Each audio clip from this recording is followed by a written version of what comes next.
Hello learners, I'm sure you all must be feeling great. Learners, in our previous video, we have seen the introduction of the poem Tiger in the Zoo by Leslie Norris, and I'm pretty much sure about it that you all have a fair idea what the poem is about. So, in this video, we'll dive deeper into the poem and try to understand the stanza-wise explanation of the poem. So, let's get started. Before I proceed, I have a question for you. Have you ever seen a tiger locked up in a zoo? How does it appear to you? Graceful yet silent. Angry but quiet. Does this theme resonate with you? Yes, very much.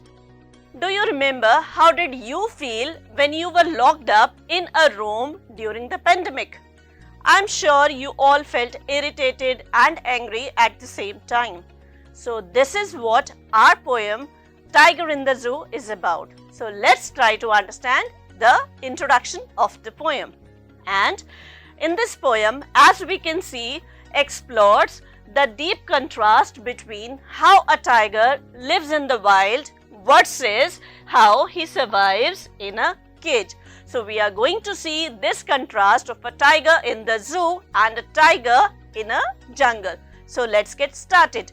Before we proceed, again, let's have a look at the poet Leslie Norris.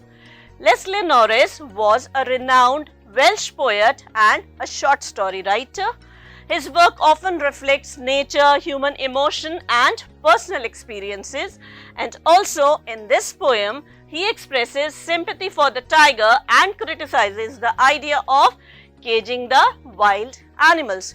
So before we dive deeper into the stanza-wise explanation of the poem, let's have a quick glance and run through the poem Tiger in the Zoo.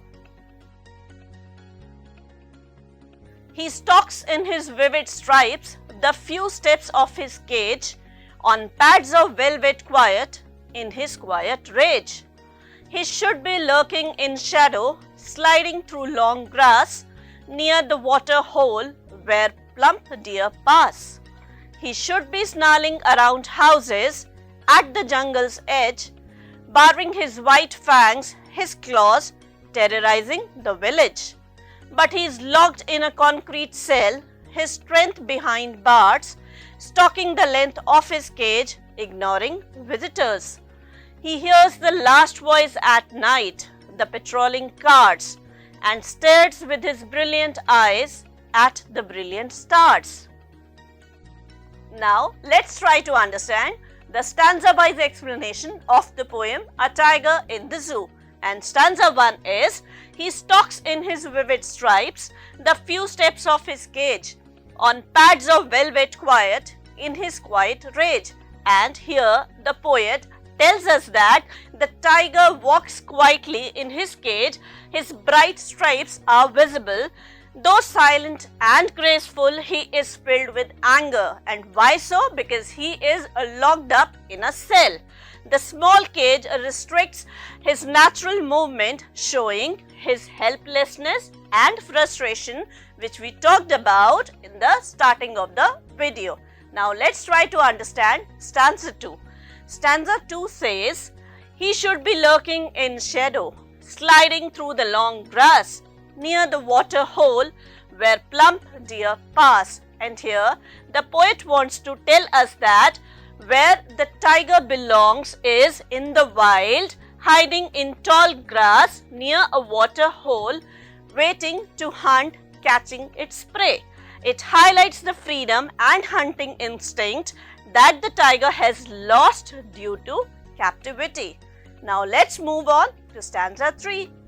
Stanza 3 says, he should be snarling around houses at the jungle's edge, baring his white fangs, his claws, terrorizing the village. And here the poet wants to tell us that the tiger's power in the wild, he could frighten people near villages with his sharp teeth and claws, and this shows the strength and fear the tiger once commanded but no longer uses. And why so?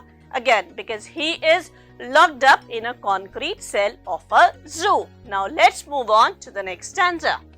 The next stanza says, but he is locked in a concrete cell, his strength behind bars, stalking the length of his cage, ignoring visitors. And now let's try to understand the explanation of this stanza as well. The tiger is confined in a cement cage, his power meaningless behind bars.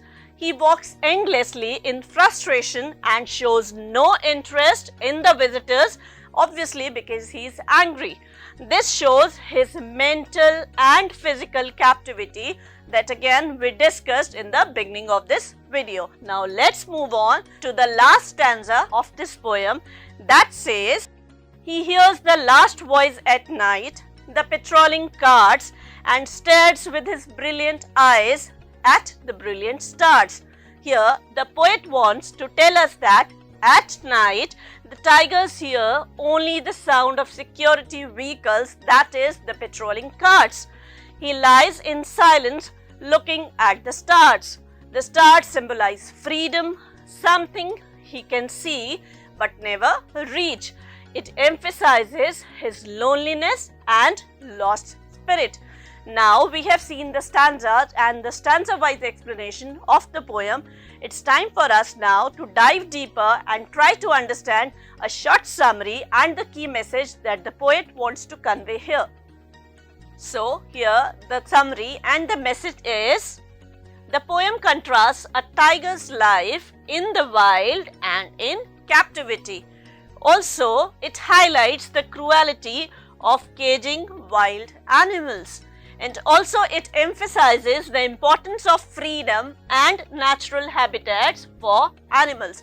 So dear learners, we have seen the stanza-wise explanation of the poem. Also we have discussed the summary and key message of the poem. It's time for a task now. And there are two tasks for you. The first task is, are zoos necessary for the protection or conservation of some species of animals? How can we communicate the message of conservation and sustainability? You have to think and discuss it with your friends. Another question for you to think about is, are they useful for educating the public? Are there alternatives to zoo? Do think and discuss with your friends. I'll see you in the next video, and till then, happy learning.